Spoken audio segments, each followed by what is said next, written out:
questions too easy to answer, too simple to quickly say yes. But at the end of the seminar, I know you'll be able to answer the question truthfully, individually. So I'm praying to God to give us understanding of what we want to explore tonight. He will open our eyes of understanding and give us grace to put into practice everything we'll be learning. So this evening, I will introduce to you Professor Ine Ukpong, a renowned professor of education management and technology.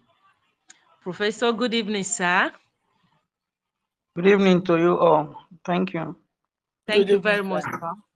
You are welcome. Like I said, we have a resource person in the house, and the person of Professor Ine Ukpong, like I introduced, is a professor of education management and technology, having wide knowledge and experience in running schools, consulting for schools, and helping school owners to achieve without stress. So I see it as a great privilege tonight for us to gather, to listen to him. And like I prayed, God give us grace to put into practice what we're about to learn.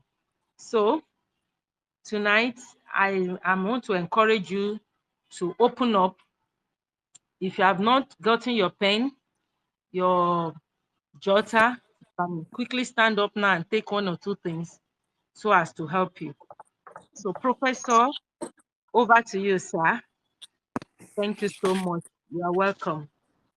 Thank you very much. Sir. It's a great privilege to having you all here. For the sake of time, we'll not go ahead to do further introductions. Um, just for the sake of the records, I I have several experiences by the grace of God, spanning from engineering, spanning from banking, spanning from project management to education. So at different phases of my life, I ventured into a few things. My first degree was in engineering, second degree also engineering. I also have a degree in computer science. I also have a degree in education, and then few professional certifications and qualifications, membership of different fellowships and institutions across the various sector of human endeavor. And then I also I also have a nursery school, I have a primary school, I have a secondary school, and I also have a college of education. So basically, this is how it operates. Currently now, I have 13 schools that I am consulting for. A few in Port Harcourt, a few in Aba, a few in Owerri, one or two in Owerri. Currently, we just had a new subscription in Abuja. I'll be onboarding them in Abuja by the grace of God during this Easter holiday. I'll be having a 2 weeks training with their school, with the school owners and the school leaders. So basically, that's at about what we have done so far. We've done partnership with various institutions across the world, including Microsoft, Google, and a few other organizations in that regards. So when the vision, the idea of running a school started, I had to first of all try it in my school. Can I really be away? Because I worked in the bank, as we all know, we have banks, we have bank branches all over the places. But the owners are not there. The owners are not in Ibadan. I'm sure there are banks in Ibadan. There are bank branches in Lagos. The owners are not there. But then again, they run efficiently. Efficiently. There are people like we have the aviation industry, we have some private organizations that own aircrafts. The owners are not in all those aircrafts. They are not at the airports, but yet these sectors work effectively. So how then can we now operate with the understanding that we can actually stay away from our school, can actually be absent from our schools, and then our schools can still run effectively. So, as I said, everything I do in my life, I practice it.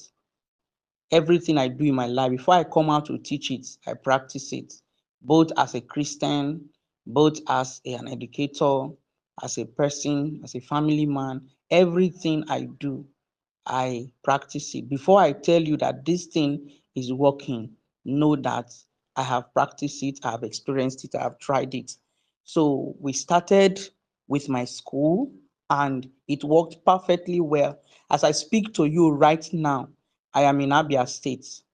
Have not been there, have not been in Port Harcourt for weeks.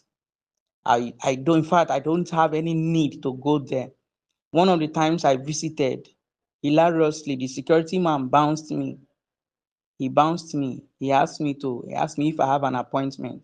I said, no, I just came for inspection.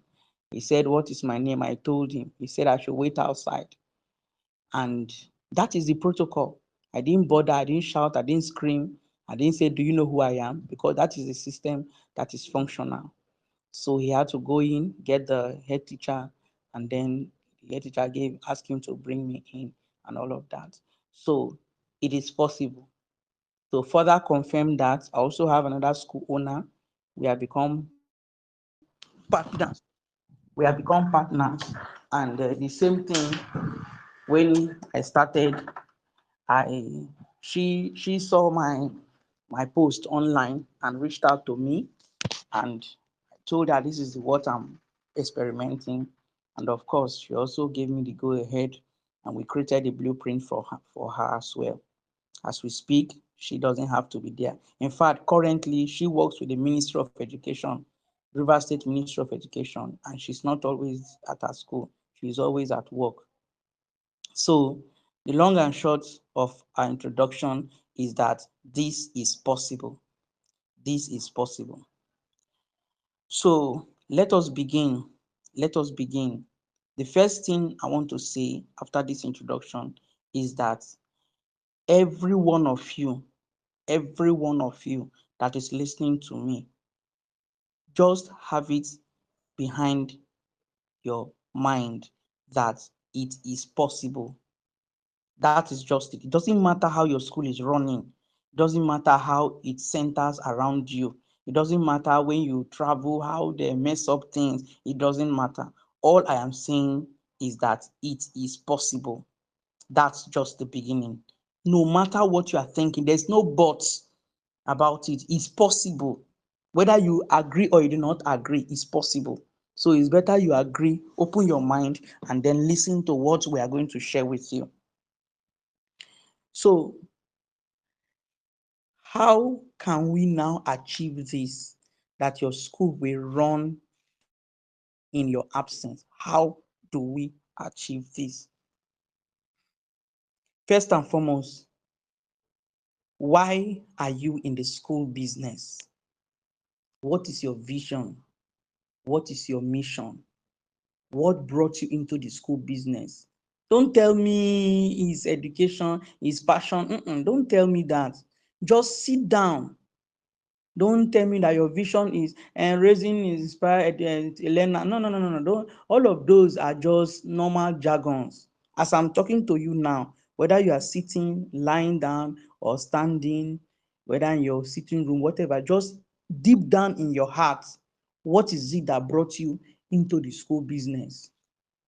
Let us take a very, very, very abstract thing that can make somebody to come into the school business. For example, you came in for the money. Let's assume that one person amongst us came in because of the money. You saw a school owner that you know, and you saw how she was making money, and you were inspired by that, and you came in because you want to make money. So let us take you as a blueprint. So your vision is that you want to make money. That's your vision. That you want to make money. That's why you are starting a school. That's why you started a school. So now let's work with that. That is your vision. Your vision is to make money. Carry it at your mind, at the back of your mind, is that you are here in this school business, you want to make money. Convince yourself that you are here because you want to make money. So to make money, which is your vision, because whatsoever thing is your vision, for you to achieve your vision, then your school must be functional in order to achieve your vision. Your school must be functional. So what are the things that can make your school to be functional? What are the things that can make your school to be functional? Number one, we divided it into three. It's the flyer that I shared with Mommy Beckley. The first is system. System, number one. Number two, structure. Number three, service. Number one is system. Number two is structure. Number three is service. So that is where we are. That is how you divide your school. So let us take number one, your system. How do you want your system to function? Your school, how do you want your school to function? How do you want your school to function? Remember, we are using the case study of making money. So think of your own. What is your vision as a school owner? Is it that you want to raise morally sound children? Is it that you want to raise Islamic children, that are grounded in Islam or in Christianity? Or you want to raise students that are respectful? You saw that respect is lacking in some students in your school where you were teaching, and now you want to raise students that are respectful. Or you want to raise a tech driven school where your students will be tech inclined. So first of all, you have to define that. You have to define that. So now, after defining that, you now set up your system. Every school must have a system. So what are the components that makes for a system? There are basically orthodox, in an orthodox setting, in a normal setting, we have 4 components of every effective school system. 4 basically, but I'll still break them down. Number 1 is academic system. Academic system. Under systems, we have academics. Under system, we have administrative system or administration. And then we have financial system. And then we have communication system. Academics, administrative, financial, and communication systems. Academic system, administrative system, financial system, and communication system. Now, it depends on the size of your school. It depends on the size of your school. I don't want to, because of this, in sake of the convenience, I don't want people to struggle to unmute and mute your microphone. So I would have loved it to be very interactive, but then again, let's just manage the one-way traffic. So you have basically 4 systems: academic, administrative, financial, and communication. Now, we have the academic. As you all know, everything about academics, that is that system. That system should be a department on its own, and that department should be headed by somebody, your academic department. Now, in your academic department, you have to define how your academic department will run. It's not a guesswork. It's not discretion. In an effective system, there is nothing like discretion. Why didn't you use your discretion? No, there's nothing. Academics, what are the students learning? Are we using the Nigerian curriculum? Are we using Lagos State curriculum? Are we using British curriculum? Are we using Cambridge curriculum? Are we using Turkish curriculum? Are we using Singapore curriculum? It should be defined. How do you define it? Here we now come with a big word, a new word, SOP. SOP. S for standard, O for operational, and P for procedure. Standard operating procedures.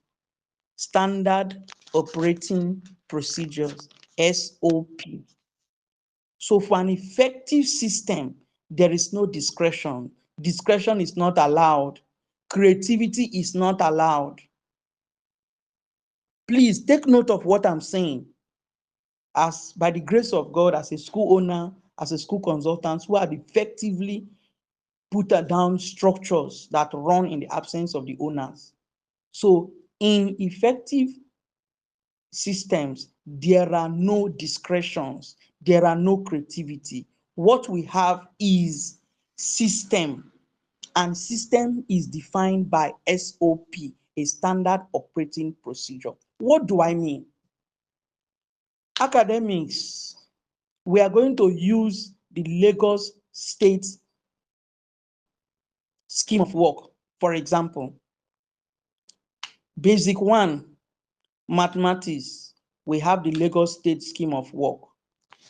As a teacher is employed for basic 1, the teacher is handed over to the Lagos State scheme of work for mathematics. If the teacher is to teach mathematics, English, and science, for example, the teacher is handed over to mathematics, English, and science scheme of work. So, Mr. Teacher, this is your scheme of work. The moment he's employed, the moment she's employed, the person in charge of that knows. This one is not, let's go and call madam. And the person knows that the moment a teacher is employed, the teacher should be handed over the scheme of work. For example, I'm giving examples. The next thing is resource materials. There are resource materials that have been handed over by the previous teacher. It's not, do you have a textbook? Which textbook are you using in your former school? And you came from Port Harcourt. Port Harcourt used to have good, you came from Abuja. Abuja, As a school, as it is the duty of the school owner, the school management to provide those things. So they are there. Another example, under academics, school runs for 12 weeks. In that 12 weeks, first 3 weeks in our school, for example, I'm giving an example, first 3 weeks is for teaching. At the end of the 3rd week, we have our first term test. For example, our first term test is every Friday of the 3rd week. So every Friday of the 3rd week, we have our first test of the term. And in that test, the questions has to be 20 questions. In that 20 questions, the 20 questions are drawn from the bank. Who is responsible in drawing that questions? Is it the class teacher or is it the exams officer? So that has to be defined. It's not you, Mr. Ola, do it. Where is Mr. Shegun? Let Mr. Shegun go and set for physics now. No, Mr. Shegun is not feeling fine. Okay, how are we going to know? Sometimes these questions are available. They have been available. The school can have a question bank for every term. You can have 100 questions from every term. Mr. Teacher, your first term, take from 1 to 10. next test, take from 11 to 20, just like that. What are the number of questions that should be written, that should be done? What are the options? Is it subjective? Is it objective? All of that will be captured in the SOP. So, like as I said, the teacher is not using his or her discretion. There is no room for discretion or creativity, because creativity does not have standard. Creativity does not have standard. What is creative for teacher A might not be creative for teacher B. Remember, in Yoruba land, you prostrate to greet an elder, but you can't do that in America. They will see you as a naive, untrained child. You have to shake the person with a firm handshake and look in his eyes. That's American standard. So discretion is not allowed in a functional system. Creativity is not allowed in a functional system. Everything must be spelled out in the SOP. How we operate. How do we operate? What number of questions do we set? When are we setting it? Who is responsible for setting it? How are the questions vetted? How do we know that they are standard? Where is the question drawn from? All of those must be specifically answered. This is the reason why if you drink a bottle of Coke in Lagos, you drink a bottle of Coke in Abuja, you drink a bottle of Coke in Port Harcourt, provided you are not buying imitation, it tastes the same because of SOP, standard operating procedures. So we as an organization, we have drafted SOP for every single aspect of the entire school system. So that is an example of the academic system. Then the academic system should be broken down into units. We have it captured in the SOP. How many units will be under the academic system? What and what do we have under the academic system? Under the academic department, what and what units will make that up? You can add more units based on the peculiarity of your school or based on the peculiarity of your population, because sometimes population matters. Then you now go to the next unit, administrative. How do you want it to run? How much is a form? When the person comes into the school, do we need to call the school owner? How is the admission process done? Do we have tests? Are there assessment taken? If assessment is to be taken, who sets the questions for the assessment, for the new intake? Who marks the question? What is the minimum score that is allowed?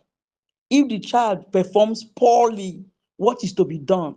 Not, this child did not do well, oh, let's call madam, call madam, look at, the child did not even do anything, 10 over 100. No, I don't know what madam will say, let's call madam. No, you should know what madam will say, because there is an SOP that defines what should be done and what action should be taken.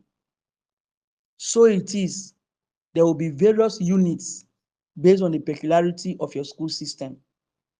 Then financial system, you don't need to be there. No, you don't need to be there. Your school is not a provision business. You know how money comes in, you know how money goes out. Structure should be made. Thank God for technology. In most of these things, we deploy technology to it. For example, I pay my staff every 26th. I don't need to sign anything. I don't sign anything. My own is just to just go my way. Monies enter into the banks, into the designated accounts, and on the 26th, the system automatically pays staff. So I don't need anything. If a staff is out, has been sacked, automatically the HRO notifies the accounts deactivate the person on the payment platform. That's all. So there's nothing like, let's go and call madam, and the token, where is the token? Hey, there's no network. Oh, the bank have not paid the check. Let's go to, oh, they have not paid school fees. No.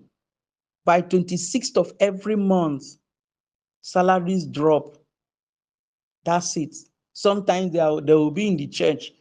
I wanted to draw it back to pay on Fridays, but because of the automated system, initially when we were doing manual, if that 26 falls on a weekend, we normally bring it backward and pay on a Friday, maybe 24th or 23rd, as the case may be. But now with the automation, sometimes they can be in church on Sunday. If Sunday is 26th, they will be in church on Sunday, except in special cases, maybe during certain festival or during Xmas period, we can now deactivate the automation and then pay them some days earlier before the weekend to help them get some things. So that's it.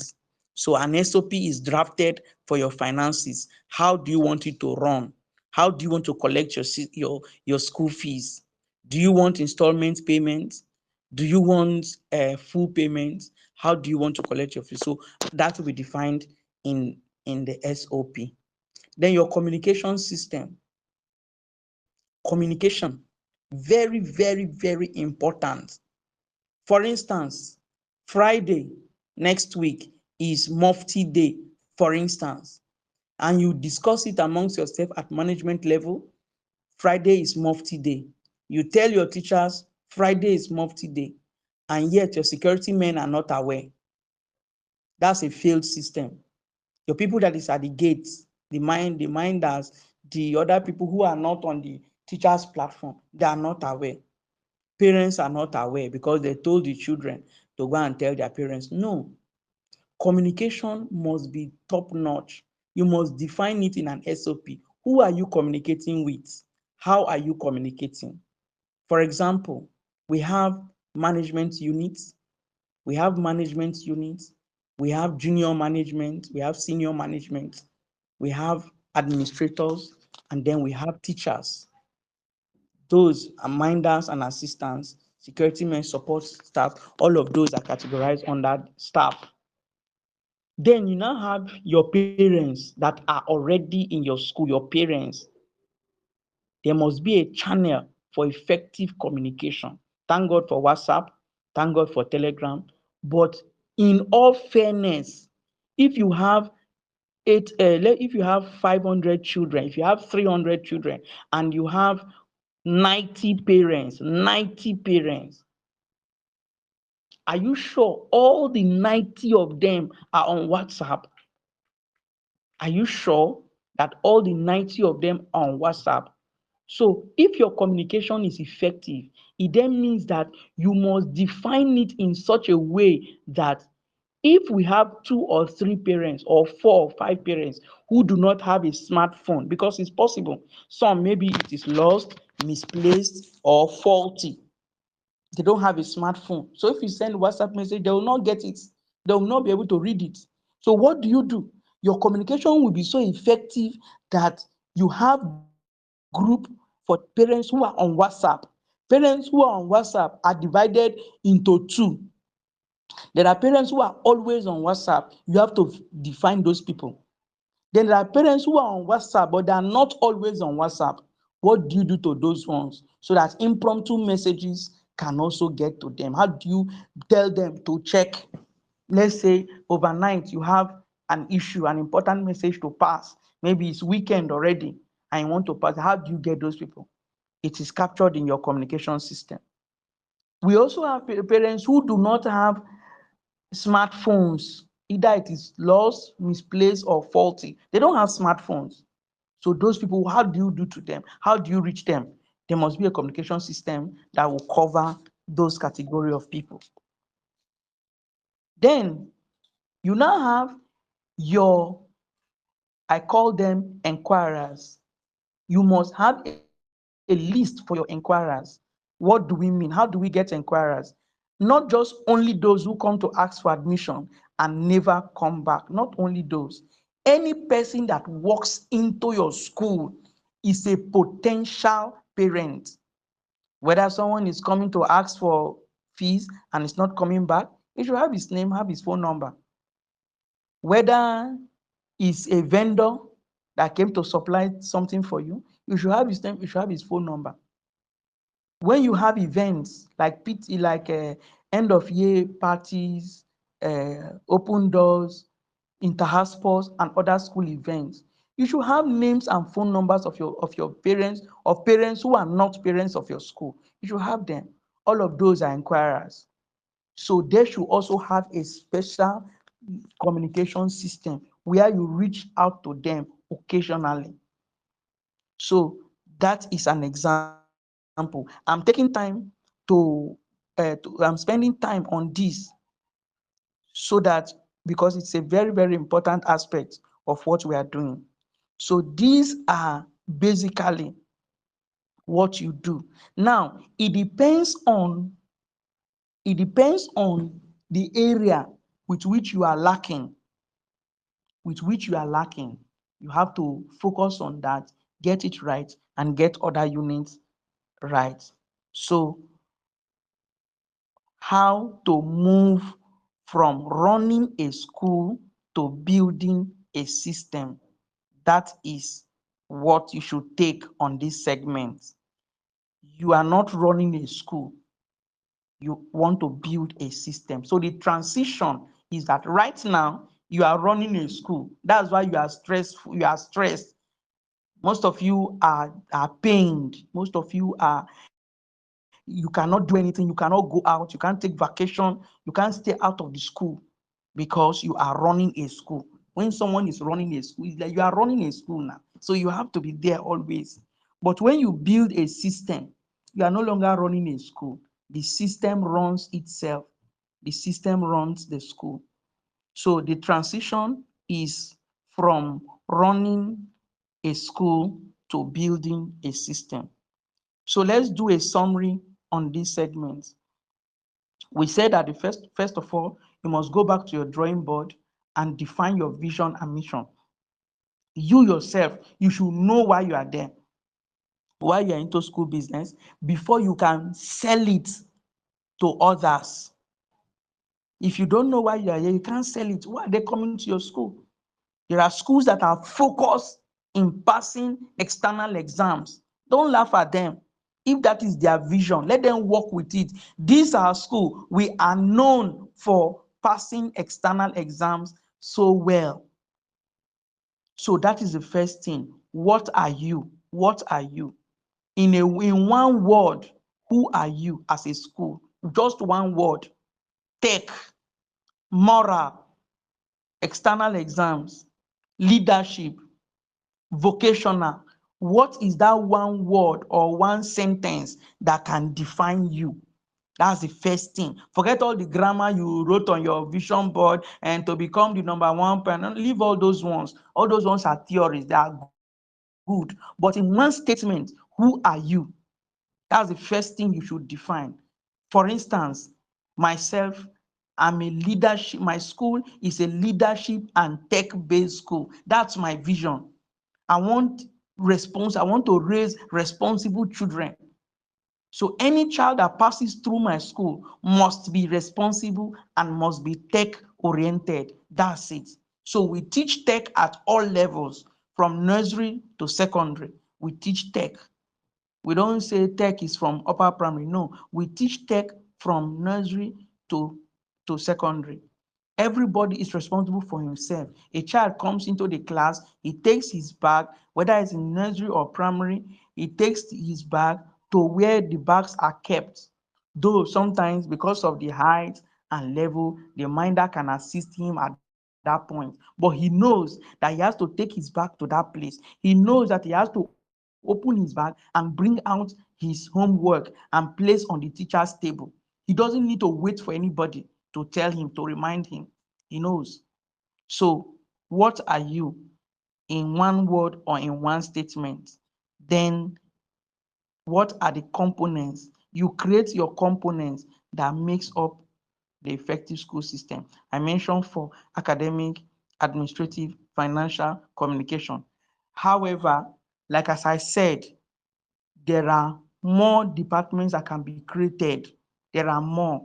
We have something like tech, we have something like extracurricular, we have something like external exams, we have something like visibility. There are so many other departments that you can create to make your school to be more effective and more functional. You have to create those. Now, to end that session again, one more time for the sake of emphasis, we said there must be SOP, standard operating procedures, for all units of your school. No discretion. When we were in the bank, I worked with the then Intercontinental Bank before Access Bank bought over, and then I resigned after a while, after working with Access Bank for a while. So when a customer comes to you, the SOP is good morning, sir. If it is a male, if it is a female, good morning, ma. That's it. It doesn't matter whether you are happy or you are not happy. It doesn't matter whether the person is a small child or an elderly person. Once somebody comes to your table or your counter, the standard operating procedure is good morning, sir. Good morning, ma. If it is a male or female, that's it.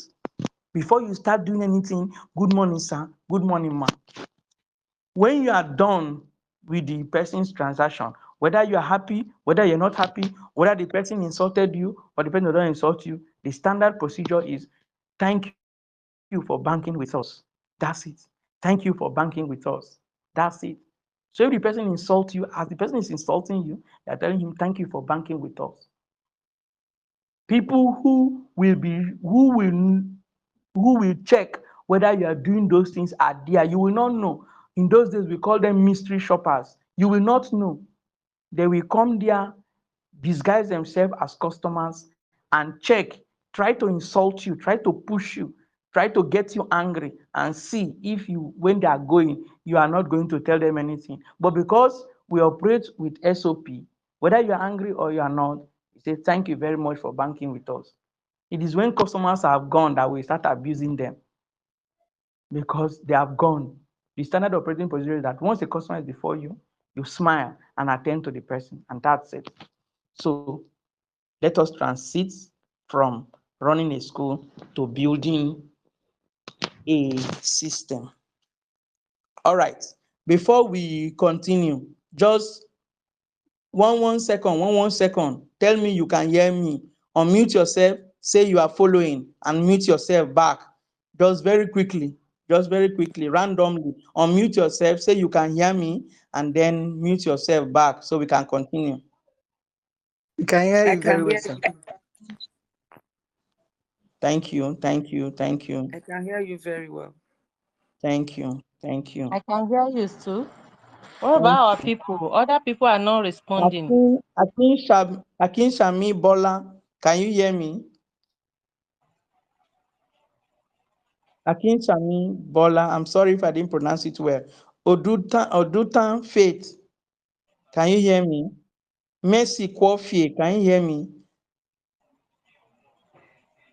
Can you, even if you can hear, if you cannot, if you discover I can't talk, can you raise your hand so that we know Yeah, that you just are click with on us? my Telegram channel. Temilola Can you raise your hand? Onastoga is raising her hand or his hand. Okay. Ajayi Kehinde, you're raising your hand. Juliana Modupela, I'm sorry, I didn't pronounce it very well. I can hear Okay, you. okay, thank Thank you. you, ma'am. All right, so let's continue. I believe that other people can be hearing, but probably they have challenges on muting. So the next is, I said, system structure and service. So now you've created the units, you've created your departments, your system is formed. You have a functional academic system, you have an administrative system, you have a financial system, you have a communication system. That is how it is run. Now, who is responsible for who? That's your structure. Who is responsible for who? Like as I said, there's no, okay, since it's, there's, everybody must have a role. Everybody must have a role. So designing an effective organizational structure, there must be roles and responsibility. Mr. Shegun, you are responsible for setting all the science questions from SS1 to SS3. That is your role. Biology, physics, chemistry. When we say science, don't just end there, define it. Like as we said, there are no discretion. So, Mr. Shegun, you are setting biology, chemistry, physics, agri science, for example. That's your duty. Another person, you are setting instrumentation, computer science, computer processing, data processing rather. This is your role. Another person, you are doing commerce, economics, creative arts, and the rest of them. So roles and responsibility. Now, in that roles and responsibility, you don't just tell them verbally. There must be a policy under each of their role. There must be a written down policy. You should set biology, physics, chemistry. Each of those questions should be 50 objective, 10 and 5 subjective, and 5 theory. That's it. There must be a policy guiding it. You must set it by so time to so time. It must be written down. Like as I said, in a functional school structure, the discretions are not allowed. So there will be policy to drive every structure. There is policy for academics, academic policies, staff policies, student management policies. If a child is misbehaving, what is the policy that follows? What is the first line of discipline? What is the second line of discipline? If the first line fails, what is the second line of discipline? If the second line fails, what's the third line of discipline? Not, let's go and call madam. Oh, take him to madam's office, please. I don't want any problem. I asked him to kneel down. He knelt down. He still be this. I hit him. He's still doing. I asked him to start. It's not that. Every structure must be driven by a policy.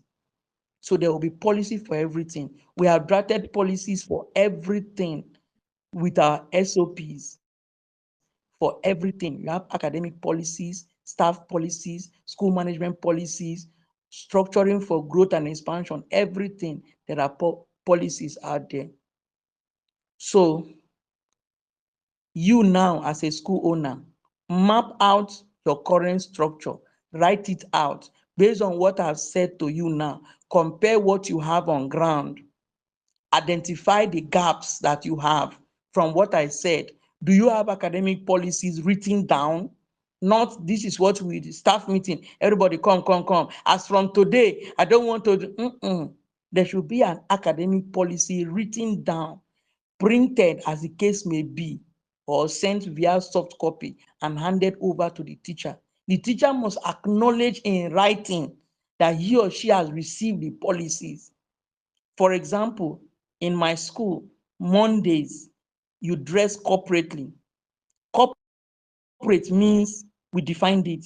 For men, it must be a trouser, a shirt, a tie, and a jacket. So it's a suit. Men must wear suit on Mondays. On Tuesdays, men will also wear suits. Females will wear corporate gowns. Corporate gowns are defined. We define them. The styles, we define them. How it should be, we define them. Those of them who are wearing trouser suits, there should not be your jacket must cover your must come down towards your bum bum. So it's defined. This is the length of the jacket from your bum bum to this place. So your social meters should not be displayed. So if somebody looks at your jacket, you cannot see your private part area. The jacket must be longer to cover your private parts. Your jacket should not be tight. Everything is spelled out and it is written, it is typed and handed over to the teacher. So they know. Once you break a rule, you know this is the kind of hair that is allowed, the color, every sample. Some of those are policies. We gave example in the policy book with pictures. You have the pictures of the policy that we have given. Then I said, map out your current structure and then identify the gaps that is within your structure. All right. Now, the last part is service.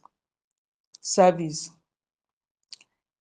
Remember, we are focusing on functional service, functional school system that is built on structure that produces efficient service. So first, you must understand service in education. First, you must understand service in education. You don't just run anyhow. What is service in education? When you say someone is satisfied, what is it? In summary, service in education is the facilitation of learning. So as a school, your service is to facilitate learning, is to make sure that learning takes place. Every day a child comes to your school, every day a child walks into your school premises and he leaves at the end of the school. Make sure learning takes place. Take away every obstacle that must hinder learning. Whether the child has special need, give him that special need. Whether the child requires special attention, give him that special attention. Whether the child is disturbing, then there must be a process to stop his disturbance. There must be a standard operating procedure to handle his disturbance so that learning can take place. If a child is becoming disruptive in a school, what are the processes? What is it that is to be done to make sure that the child does not disrupt learning? So you must understand what service is in education. And we said that service in education is the facilitation of learning, not just teaching. When you say teaching, you can teach and someone doesn't, because someone did not get you or does not understand you. So teaching is what we know. But in today's learning, you are in today's in the 21st century learning model, your duty as a teacher, as a school owner, is to facilitate learning. So you create an environment where learning takes place. Your school must be neat, your teachers must be available, well trained, well qualified, and have basic knowledge of teaching and subject matter. Then stakeholders in school service delivery. Who are those that are stakeholders in school service delivery? You have number one, you have your staff. Your staff are the first stakeholders. You and your staff, your team are the first stakeholders of the school. So the first people you are going to give attention to is your staff. Is your staff. In your area, your staff should be the highest paid in the school, in around your area. That is, when I say around your area, if they categorize your standard based on how much your students are paying, if they have that kind of school within that range, 10 out of the 10, your school should be paying most. That is where most school owners fail. Your staff should be well taken care of. As I speak to you now, almost all my staff, they have incentives that we give them, several incentives. Recently, I started a new structure in providing accommodation for them. What is the essence? Is so that they can be able to deliver effectively. It's not about no, your staff are as important as you. When we are talking about can your school run in your absence, who will be there? Who will be there running your structure, your systems or your structure? What are they running on? The system that you have built is your staff. So your staff should be taken care of properly. If you know you have a dedicated staff, one or two that is properly dedicated, give them incentive. Give them incentive. Encourage them. It's not sentiment. It's not sentiment. It is standard operating procedure. If you see that a staff is dedicated, there are SOPs, there are KPIs You design KPIs, key performance indices. So you design your KPI to know if a staff is, there are KPIs, there are assessment reviews. With your KPI, you can know if a staff is performing well or not. Then staffs that are performing well, they are rewarded. Staff that are not performing well, you send them out of your system. But can we get teachers? Getting teachers is difficult. Yes, it's difficult because of how you handle them. Because of how you handle them. So that is a difficult aspect most school owners fail. Before a teacher will leave my school, I don't think, okay, apart from yes, two people that left, Sarah and what's this Igbo girl, Norma, they left because of marriage. You can't leave my school. It's not a boast, it's not arrogance. You are properly cared for. Last year, we introduced lunch for teachers.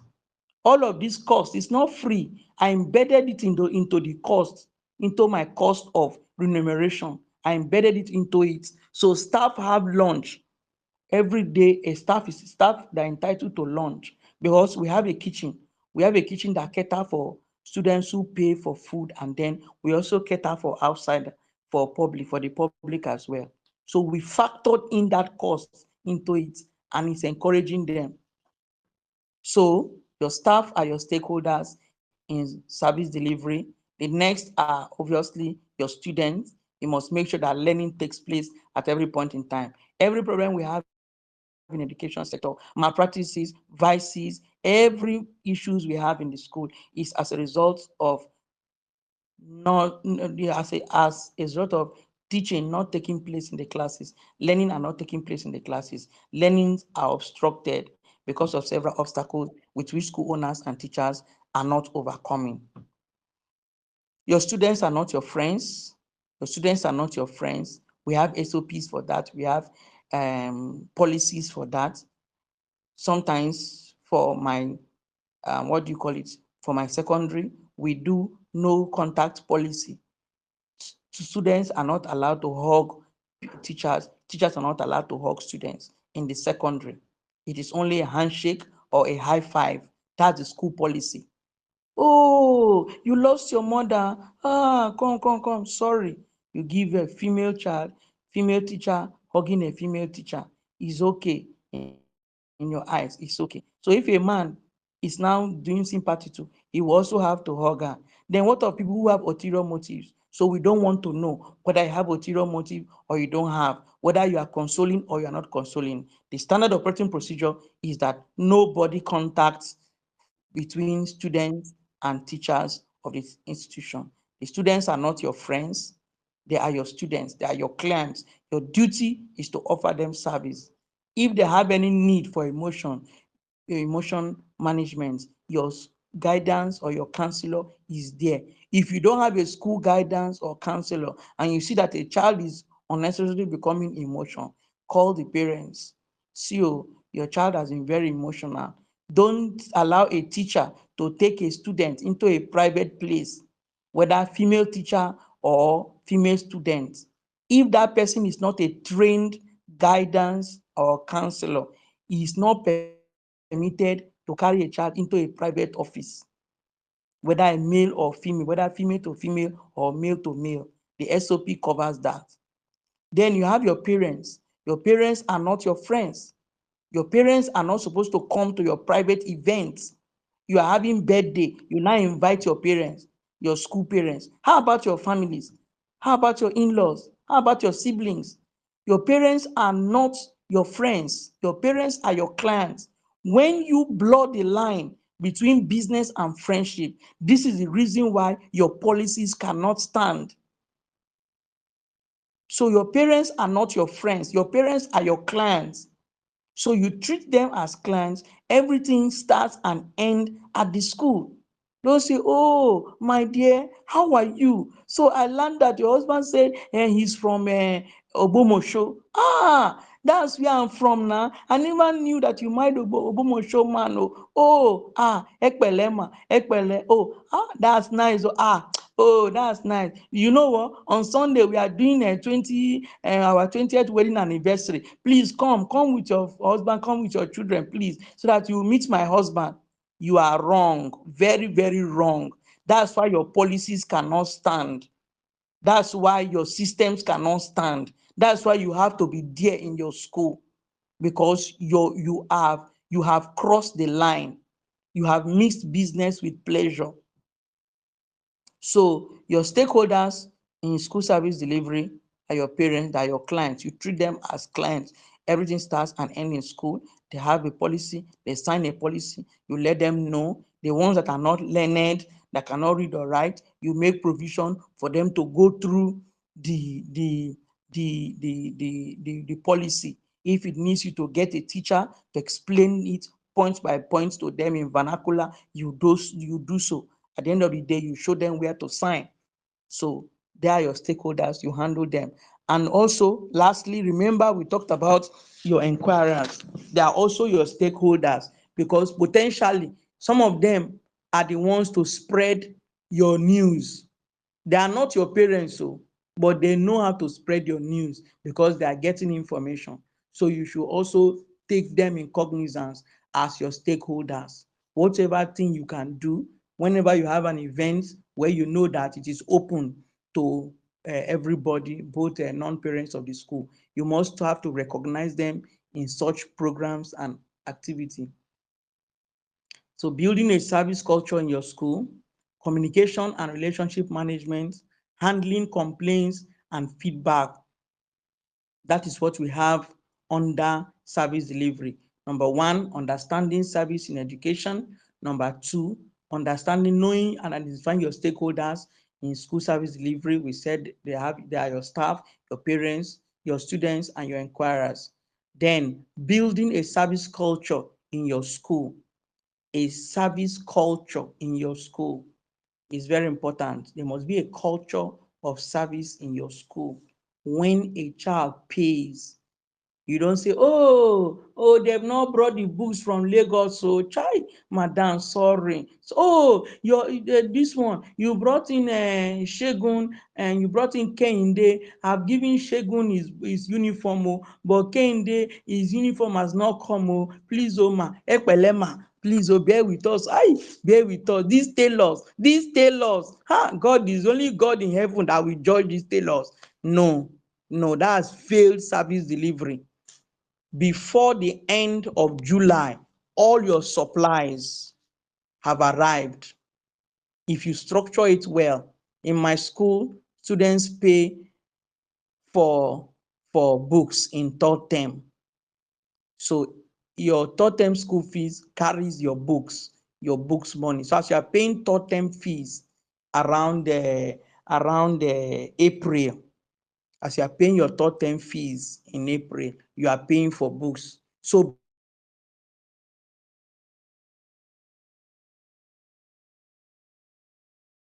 before the end of July, highest mid-August, all the supplies are in school. All the supplies are in school. So that's that. Then communication and relationship management. Like as I said, communication must be very, very effective. You pass message to your staff clearly, pass message to your students clearly, pass message to your parents clearly, pass message to your inquirers clearly. Then handling complaints and feedback professionally. So when there is a complaint, is anyone trying to speak? Please mute your Yes. microphone. Okay. Okay. Sorry. This is wonderful. I strongly believe that people are really blessed. In fact, I've written about 3 pages on my jotter now, and I know same thing goes to our people. I would really want to appreciate you, sir. Sorry for cutting you short, but I'm beginning to see people living, and I don't want that to happen to you. I don't want that to happen to you, that while you are still talking, people are leaving. No. So at this juncture, I want to find out, do we have anybody with any question based on everything that has been said so far? But before then, I must confess, this is loaded. This is loaded. We really appreciate you, Prof. And I pray, may the Lord continue to make you relevant in Jesus' name. Well, Amen. do we have permit our people to ask you questions so that we know that you have really communicated with us? Do you have anybody with any question? Do you have something bothering your mind? Do you have I have a aspect you want him question, to ma'am. shed more light? All right, okay, let's hear Yes. you, Mommy Dupto. Yes. Before you ask your Good question, evening, ma'am. introduce yourself. Introduce yourself. Let's Okay, know the name of your school, the state you are speaking from.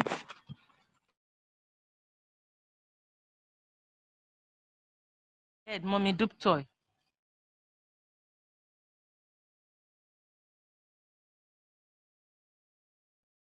I'm Mrs. Juliana Abdullah. Thanks, ma'am. Hello, can you hear me? Can you hear me? Yeah, Yes, we I'm can. from. I'm from.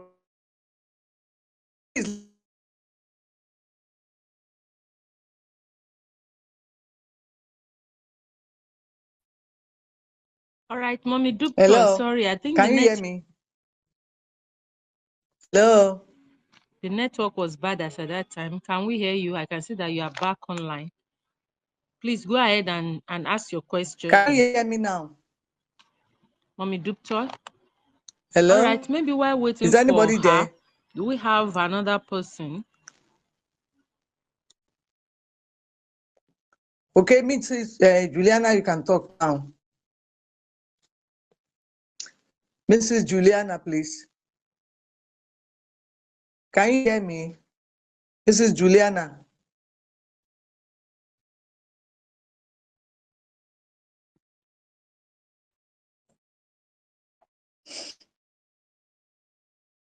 Hmm.